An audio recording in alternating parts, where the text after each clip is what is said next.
मौत के बाद के 40 दिन आखिर क्या होता है इन 40 दिनों में रूह के साथ?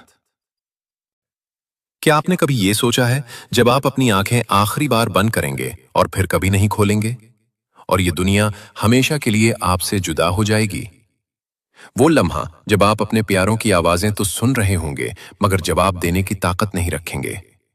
आपका जिस्म तो यही रह जाएगा, लेकिन आपकी रूह एक ऐसी दुनिया की तरफ रवाना हो जाएगी जिसे ना आंखों ने देखा है और ना जबान बयान कर सकती है। तो फिर वो पहली रात कैसी होती है और उसके बाद आने वाले 40 दिनों में रूह किन कैफियत से गुजरती है? इस वीडियो में हम सब मिलकर आलम बरज़ख के इस पुरअसरार सफर में कदम रखेंगे। एक ऐसा सफर जिससे हर इंसान को गुजरना है, लेकिन एक हस्ती ऐसी है जो उसे सबसे बेहतर जानती थी, हमारे पैगंबर हजरत मोहम्मद सल्लल्लाहु अलैहि वसल्लम। हमने जदीद तरीन मसनूई जहानत की मदद से मौत के बाद के इन लम्हों को इस अंदाज में पेश करने की कोशिश की है कि आप इस पोशीदा और पुरअसरार रूहानी सिलसिले से महरूम न रहें। अगर आप तैयार हैं तो आइए इस सफर का आगाज करते हैं। हमारे नबी सल्लल्लाहु अलैहि वसल्लम ने फरमाया, हर जान को मौत का जायका चखना है और अब वो लम्हा आन पहुंचा है। वो लम्हा जिसे आप बरसों टालते रहे, वो जिसके बारे में आपने सोचा कि शायद ये कभी नहीं आएगा। आखिरी सांस। जबान खामोश हो चुकी है, आंखें एक नुक्ते पर जम जाती हैं, दिल आखिरी बार धड़कता है और फिर हमेशा के लिए रुक जाता है। एक सर्द लहर पैरों से शुरू होकर पूरे जिस्म में फैलने लगती है, लेकिन ये आम सर्दी नहीं, ये इस बात की निशानी है कि रूह अब जिस्म को छोड़ने वाली है। हजरत दाऊद अलैहिस्सलाम ने मौत के बारे में फरमाया, काश मौत सिर्फ एक बाल खींचने जितनी तकलीफ देती। और रिवायत है कि हजरत मूसा अलैहिस्सलाम ने कहा, मौत का लम्हा ऐसा है जैसे किसी जिंदा जानवर की खाल उसके जिस्म से उतारी जा रही हो। इसी लम्हे रूह को पैरों की तरफ से खींचना शुरू कर दिया जाता है। फिर वो लम्हा आता है जब रूह आहिस्ता आहिस्ता टांगों से निकलकर पेट, सीने और आखिरकार हलक तक पहुंचती है। कुरान पाक की सूरतुल वाक़िया में इसी कैफियत की तरफ इशारा किया गया है कि जब जान गले तक आ पहुंचती है। जैसे ही रूह हलक तक पहुंचती है, सारा दर्द वहीं से मिट आता है। पूरा जिस्म यूं महसूस करता है जैसे उसे एक साथ कई छुरियों से काटा जा रहा हो। जिस्म का हर जर्रा, हर खुलिया कर्ब में चीख उठता है। ये कैफियत ऐसी होती है जैसे जड़ से बाल को जबरदस्ती खींच लिया जाए। रवायात के मुताबिक रूह इब्तिदा में जिस्म में आना नहीं चाहती थी और इसी वजह से उसका जिस्म से निकलना भी आसान नहीं रखा गया। इसी शदीद कशमकश के दौरान एक और आजमाइश सामने आती है। इस लम्हे एक ऐसा वजूद आपके करीब जाहिर होता है जिसे आंखें आम तौर पर नहीं देख सकती। ये कोई और नहीं बल्कि वही मलऊन शैतान है जिसने सारी जिंदगी आपको गुमराह करने की कोशिश की। अब वो आखिरी बार लौटता है। इसके हाथ में पानी का एक प्याला होता है और वो आपकी नाकाबिले बर्दाश्त प्यास को हथियार बना लेता है।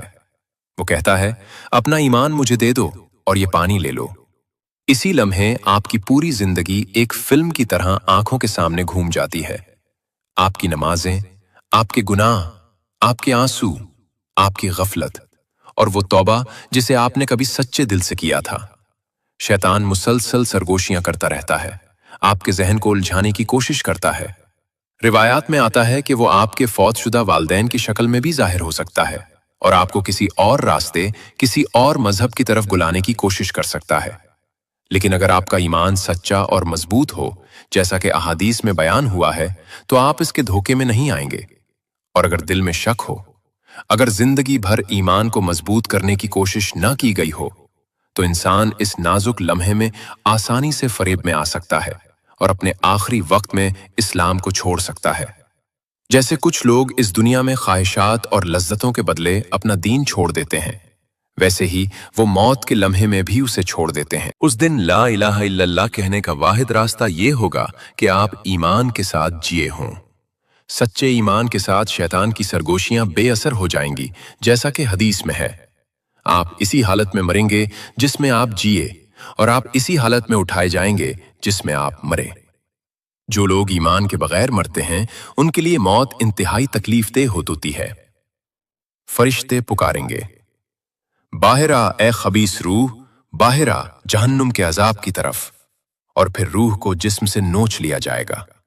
पूरा जिस्म कांपेगा, अंदरूनी आज़ा मुड़ जाएंगे।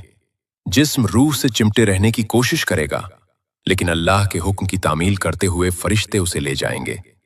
उस लम्हे कुछ नहीं किया जा सकता। तौबा अब मजीद मदद नहीं करती। ईमान की कोई कद्र बाकी नहीं रहती। हमारे पैगंबर सल्लल्लाहु अलैहि वसल्लम ने एक मोमिन और एक काफिर की मौत को यूं बयान फरमाया। मोमिन की रूह जिस्म से ऐसे आसानी से निकल जाती है जैसे बर्तन से पानी बहता है, जबकि काफिर की रूह को ऐसे खींचा जाता है जैसे गीली ऊन से कांटेदार शाख खींची जाए, रगों और पट्ठों को चीरती हुई।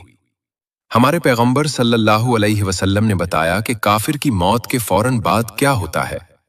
जब फरिश्ता रूह को लेता है तो दूसरे फरिश्ते आते हैं और उसे हजरत इजराइल अलैहिस्सलाम से ले लेते हैं।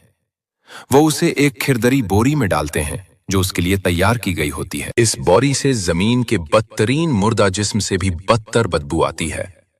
फिर फरिश्ते उसे ऊपर ले जाते हैं। जब भी वो फरिश्तों के किसी गुरोह के पास से गुजरते हैं तो वो फरिश्ते पूछते हैं, ये गंदी रूह किसकी है? उसे ले जाने वाले फरिश्ते उस नाम से जवाब देते हैं जिस नाम से वो शख्स दुनिया में जाना जाता था। आखिर में वो सबसे निचले आसमान पर पहुंचते हैं और रूह के लिए दरवाजा खोलने की दरखास्त करते हैं, लेकिन ये नहीं खोला जाएगा। फिर रसूलुल्लाह सल्लल्लाहु अलैहि वसल्लम ने ये आयत तिलावत फरमाई, बेशक जिन लोगों ने हमारी आयतों को झुटलाया और तकब्बुर किया, उनके लिए आसमान के दरवाजे नहीं खोले जाएंगे और वो जन्नत में दाखिल नहीं होंगे तक कि ऊंट सुई के नाके से ना गुजर जाए। फिर अल्लाह ताला हुक्म देता है, उसका नाम आमाल जमीन के सबसे निचले मकाम सज्जीन में लिख दो। उसके बाद उसकी रूह ऊपर से नीचे फेंक दी जाती है। फिर नबी सल्लल्लाहु अलैहि वसल्लम ने एक और आयत तिलावत फरमाई, फरिश्ते कमरे में दाखिल होंगे, उनके चेहरे चमक रहे होंगे, उनके अल्फाज रहमत से भरे होंगे और वो कहेंगे, ए पाकीज़ा रूह, अपने रब की रहमत की तरफ आ जा, तू उससे राजी और तेरा रब तुझसे राजी। और कुरान फिर फरमाता है, बेशक जिन लोगों ने कहा हमारा रब अल्लाह है और फिर साबित कदम रहे, उन पर फरिश्ते नाजिल होते हैं ये कहते हुए कि ना डरो और ना गम करो, बल्कि इस जन्नत की खुशखबरी सुनो जिसका तुमसे वादा किया गया है। फरिश्ते मोमिन की रूह को नफीस रेशम में लपेटते हैं और उसे आसमानों पर ले जाने से पहले खुशबू लगाते हैं। जब वो फरिश्तों के हर गिरोह के पास से गुजरते हैं तो वो पूछते हैं, ये खूबसूरत रूह किसकी है? और उसे ले जाने वाले फरिश्ते दुनिया में उस शख्स के लिए इस्तेमाल होने वाले बेहतरीन नामों और तारीफों से जवाब देते हैं। जब वो आसमानों पर पहुंचते हैं तो मोमिन के लिए 7वें आसमान तक तमाम दरवाजे खोल दिए जाते हैं। अल्लाह के सबसे करीब फरिश्तों का हर गिरोह उस रूह को सलामती से खुशामदीद कहता है। फिर कहा जाता है, इसका नाम आमाले नेकोकारों की किताब में लिख दो। इसके बाद अल्लाह फरमाता है, मेरे बंदे को जमीन की तरफ लौटा दो, क्योंकि मैंने उन्हें उसी से पैदा किया है और उसी में उन्हें लौटाऊंगा और उसी से उन्हें एक बार फिर रोज़े क़यामत निकालूंगा। मौत के लम्हे के बाद जिस्म जमीन पर रहता है और तदफीन की तैयारियां शुरू हो जाती हैं। जिस्म को गुस्ल देना जरूरी है। मुस्तनद अहादीस में नबी सल्लल्लाहु अलैहि वसल्लम ने फरमाया, जब तुम अपने मर्दों को गुस्ल दो तो उन्हें अच्छी तरह गुस्ल दो। अगरचे जिस्म हमारी आंखों को बेजान लगता है, ये अब भी एक बर्तन है जिसे रूह ने कभी जाना था और रूह का इससे एक पुरस्रार ताल्लुक बरकरार रहता है। वो ताल्लुक इतना गहरा होता है कि गुस्ल के दौरान हर लम्स, पानी का हर कतरा, हर हरकत रूह इस तरह महसूस करती है जिसे जिंदा लोग नहीं समझ सकते। जैसे नमाज के लिए तैयारी की जाती है, इसी तरह दुआओं और एहतराम के साथ जिस्म को मरहलावार गुस्ल दिया जाता है और आप बतौर रूह सब कुछ देख रहे होते हैं। आप लोगों को देखते हैं जो इंतजार कर रहे हैं। कौन वाकई गमगीन है, किसने आपसे खुलूस के साथ मोहब्बत की और कौन सिर्फ मजबूरी में आया। आप उन सब को देखते हैं। फिर वो आपको एक सादा सफेद कफन में लपेट देते हैं जिसमें कोई सिलाई नहीं होती। आप जो कभी घंटों कपड़े मुंतखब करने में गुजार देते थे, अब एक सादा से कपड़े के टुकड़े में लिपटे हुए हैं। सबसे सादा मगर शायद सबसे ज्यादा मानी खेज लिबास। आपकी नमाज जनाजा अदा की जाती है। मिट्टी की खुशबू आपके हवास तक पहुंचती है। आपका ताबूत जमीन पर उतारा जाता है। कब्र तैयार है। मिट्टी खोदी जा चुकी है, ठंडी, तंग और तारीक। अब यही आपका नया घर है। ताबूत खोला जाता है और आप अपने कफन में लिपटे हुए दो लोगों के जरिए आहिस्ता से कब्र में उतारे जाते हैं। मिट्टी की पहली मुट्ठी आप पर फेंकी जाती है। आप अब भी सुन सकते हैं, लेकिन अब कोई आपको नहीं सुन सकता। फिर सब आहिस्ता आहिस्ता दूर चले जाते हैं और कदमों की आवाज खामोशी में मद्धम हो जाती है। गुज़श्ता रात आप अपने गर्म बिस्तर में सोए थे। आज आप दो पत्थरों के बीच जमीन में लिपटे हुए लेटे हैं। कब्र लरसती है, उसकी दीवारें टूटती हैं और मुनकिर और नकीर जाहिर होते हैं। उनकी आंखें बिजली की तरह चमकती हैं, उनकी आवाजें तूफान की तरह गरजती हैं, उनके बाल जमीन को छूते हैं और वो आपके सामने हैबतनाक कामत में नजर आते हैं। ये सवाल करने वाले फरिश्ते हैं, मुनकर और नकीर। वो अपना फर्ज पूरा करने के लिए करीब आते हैं और पूछते हैं, मिन रब्बिका, तेरा रब कौन है? मेरा रब अल्लाह है, जिसकी मैंने जिंदगी में इबादत की। मा दीनका, तेरा दीन क्या है? मेरा दीन इस्लाम है। मन नबीयका, तेरा नबी कौन है? मेरे नबी मोहम्मद सल्लल्लाहु अलैहि वसल्लम है। मा किताबका, तेरी किताब क्या है? मेरी किताब कुरान है, कायनात का नूर। मा आमिलका, तेरे आमाल क्या हैं? मेरी जवानी की नमाजें, बीमारी में मेरा शुक्र और सब्र, और मुश्किल वक्त में दिया हुआ मेरा सदका मेरे गवाह हैं। मोमिन उन तमाम सवालात के जवाबात जानता है। इस लम्हे के बारे में हजरत अली रजी अल्लाह अन्हो से एक रिवायत है। हजरत अली रजी अल्लाह अन्हो हर रात दुआ करते थे, ऐ मेरे रब, मुझे उम्र के बारे में खबर दे। वो 6 माह पहले अपने सबसे करीबी दोस्त को खो चुके थे। इस रात उमर रजी अल्लाह अन्हो आखिरकार उनके ख्वाब में आए। अली रजी अल्लाह अन्हो ने उन्हें खुशी से गले लगाया और कहा, तुम कहाँ थे मेरे भाई? मैं 6 माह से तुम्हारा इंतजार कर रहा हूं। उमर रजी अल्लाह अन्हो थके हुए लेकिन पुरसुकून नजर आए। उन्होंने कहा, अली, अभी सवालो जवाब खत्म हुए हैं। बहुत वक्त लगा। मुनकिर और नकीर ने मेरी जिंदगी के हर काम के बारे में पूछा, लेकिन अल्हम्दुलिल्लाह मैंने उसे पास कर लिया। अहादीस में यह भी कहा गया है कि सवालो जवाब के दौरान एक और शख्सियत जाहिर होती है।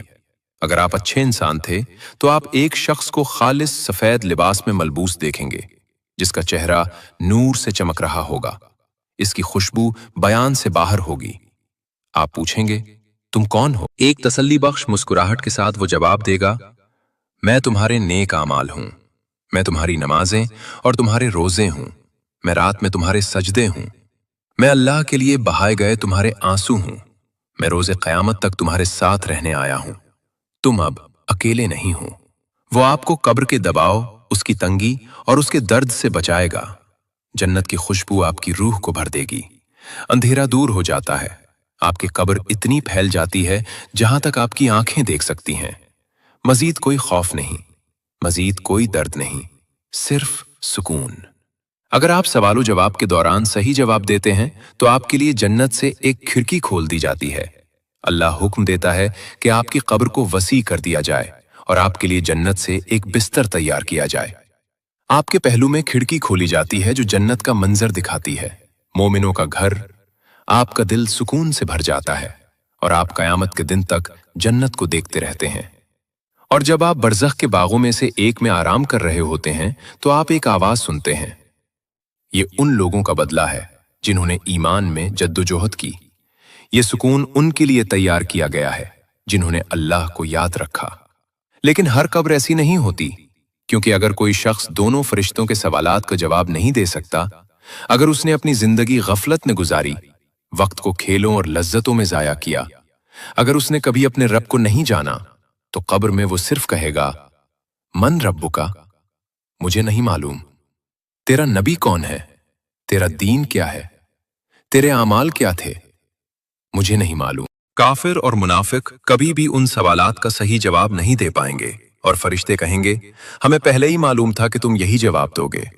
फिर कब्र तंग हो जाती है, मट्टी हड्डियों को दबा लेती है, यहां तक कि पसलियां एक दूसरे में पैवस्त हो जाती हैं और नीचे की जमीन अजाब का एक हौलनाक मकाम बन जाती है।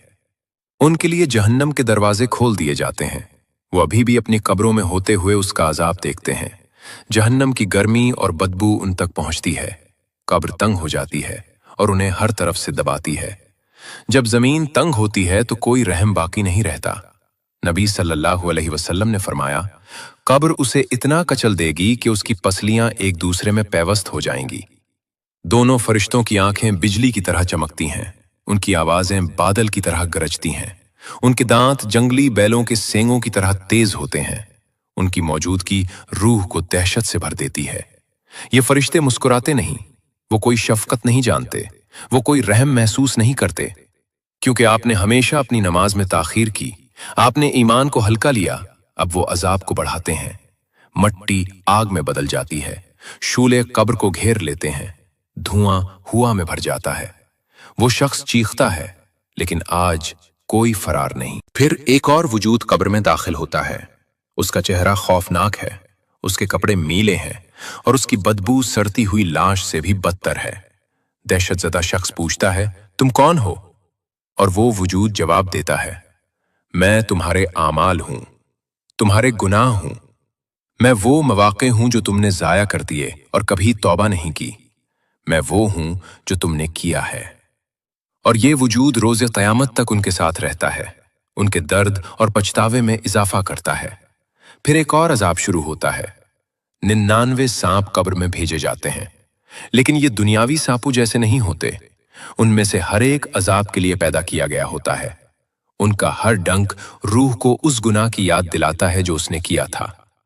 नबी सल्लल्लाहु अलैहि वसल्लम ने फरमाया, अगर उन सांपों में से सिर्फ एक का दांत भी जमीन को छू जाए तो कयामत के दिन तक उस पर कुछ भी नहीं उगेगा। ये सांप कयामत तक अपना अजाब जारी रखेंगे, और जब वो दिन आएगा तो अजाब खत्म नहीं होगा, बल्कि ये सिर्फ शुरू होगा। इसीलिए कब्र में मौजूद शख्स पुकारेगा, ए अल्लाह, बराह करम कयामत का दिन शुरू ना कर, क्योंकि वो जान लेगा कि उसने जो अभी तजुर्बा किया है वो सिर्फ आगाज था। एक दिन नबी सल्लल्लाहु अलैहि वसल्लम एक कब्र के पास से गुजरे और अपने सहाबाए किराम से फरमाया, अगर यहां दफन होने वाला शख्स दुनिया में वापस आ सकता तो वो अपने खानदान से मिलने या अपनी दौलत को मुकम्मल करने की ख्वाहिश ना करता। वो सिर्फ 2 रकत नमाज पढ़ने की ख्वाहिश करता, क्योंकि अब वो समझता है, और एक दिन हम भी समझेंगे, कि ये दुनिया हकीकी जिंदगी नहीं थी। हकीकत अब शुरू होती है। दुनिया सिर्फ एक पर्दा थी और कब्र उसके पीछे का मरहला है। अब अबदियत का पहला दरवाजा खुल रहा है। अब आते हैं कब्र के सबसे पुरअसरार हिस्से पर, आलम बरज़ख। जब हम कब्र के बारे में सोचते हैं तो हम आम तौर पर मादी कब्र का तसव्वुर करते हैं, लेकिन जिस तरह ख्वाब का आपके सोने के बिस्तर से कोई ताल्लुक नहीं है, इसी तरह कब्र का उस मिट्टी से कोई ताल्लुक नहीं है जिसमें उसे दफन किया जाता है। कब्र या बरज़ख दरअसल एक रहदारी है, 2 दुनियाओं के दरमियान एक गुजरगाह। ये वो पुल है जिससे हम अगली जिंदगी में दाखिल होते हैं। इस दुनिया और आखिरत उसके दरमियान एक रूहानी दुनिया। ये एक हालत से दूसरी हालत में मुंतकली है। ये इस दुनिया से मिलती जुलती है जिसे हम जानते हैं, फिर भी उसमें कोई सूरज नहीं है और फिर भी ये रोशनी से भरी है। ये इस दुनिया से ज्यादा वसी, ज्यादा रोशन और ज्यादा पुरसकून है।